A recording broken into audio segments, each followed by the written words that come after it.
The door creaked open in the middle of a bright afternoon, and in that single second, billionaire Armin Vale's carefully built world began to collapse.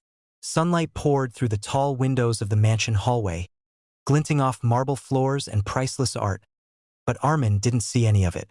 His hand froze on the handle as a strange feeling crawled up his spine, the kind that warned him that something irreversible was about to be revealed. For years, he had avoided this room, avoided what lay behind this door, convinced that distance was protection. Yet now, standing there in daylight, his heart pounding louder than his thoughts, he stepped inside his disabled son's room and saw a truth he could never unsee. Before the story continues, take a moment to like, comment, share, and subscribe to the channel Dreams Journal if you believe in kindness and second chances. Your support helps stories like this reach hearts that need them.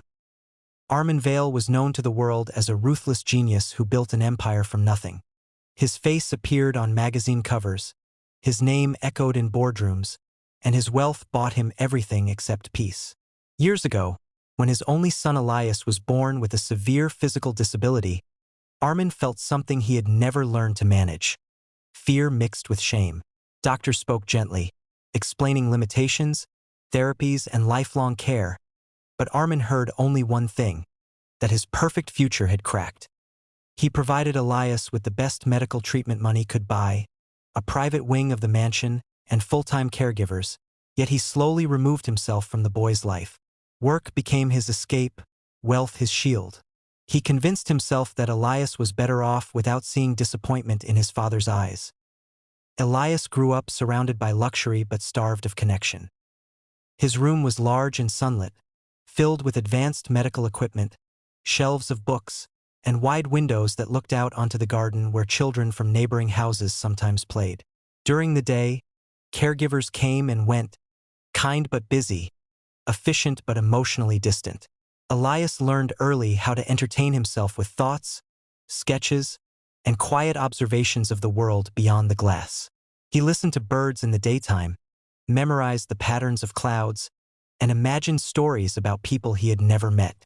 Though his body was limited, his mind wandered freely, and in that solitude, he built a private universe where pain was softened by imagination. Years passed like that, until one ordinary day shattered the routine. Armin returned home unexpectedly after canceling a business trip. The mansion felt unusually quiet in the daylight, and something nudged him toward the east wing. Perhaps it was guilt, perhaps exhaustion, or perhaps a silent call he could no longer ignore. He walked the hallway slowly, noticing details he had long forgotten: family photos covered in dust, a child's drawing taped crookedly to a wall. His chest tightened as he reached the door he had avoided for so long. With a deep breath, he opened it. What Armin saw stopped him cold. The room was not a place of sadness or neglect as he had imagined. Sunlight flooded the space, illuminating walls covered with detailed sketches of the outside world. Trees, streets, people holding hands, faces full of emotion. A corner held handmade models crafted from simple materials, representing buildings and bridges. Near the window sat Elias, thinner than Armin remembered, his body supported by his chair, but his eyes alive with focus and warmth as he worked on a drawing. There was effort in every movement, but also peace. This was not a broken child waiting to be pitied. This was a young soul quietly creating meaning despite every limitation placed upon him. Armin felt something break open inside his chest. For the first time, he noticed how much time had been stolen by his absence. Every sketch on the wall felt like a year he had missed, every unfinished model a moment when Elias had needed encouragement. Armin's success suddenly felt small, almost embarrassing, compared to the quiet resilience in front of him.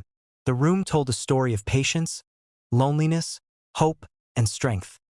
One that Armin had never bothered to read. In the days that followed, daylight visits became routine. Armin began spending hours in the room, sitting by the window, observing Elias's world. He learned about the boy's fascination with architecture, his habit of drawing cities designed for everyone, including people with disabilities. Armin realized that Elias had been imagining a kinder world all along, while he himself had been too busy conquering the existing one. Slowly, Armin's priorities shifted. Board meetings were rescheduled, contracts delayed, and for the first time in decades, Armin felt no regret about choosing presence over profit as weeks passed. Changes spread through the mansion. The cold, echoing halls softened with laughter and light. Armin funded programs inspired by Elias's ideas, focusing on accessible design and inclusive spaces, not for publicity but from genuine purpose. He no longer saw his son as a reminder of imperfection, but as a teacher of perspective. Elias, in turn, seemed stronger, his smiles more frequent, his eyes brighter during the daytime hours they now shared. Just before the ending, special request. Please comment below and share where you are watching from, because your voice matters and helps this story travel further. Near the end of one bright afternoon, Armin stood again at the doorway, looking at the room that had changed his life. He understood now that the greatest door he had opened was not made of wood, but of his own heart. If this story touched your heart even a little, please like, comment, and engage with this video, because stories of compassion only survive when they are shared. And as the sunlight filled the room once more, Armin knew that true wealth was never measured in billions, but in the courage to finally see the love that had been waiting all along.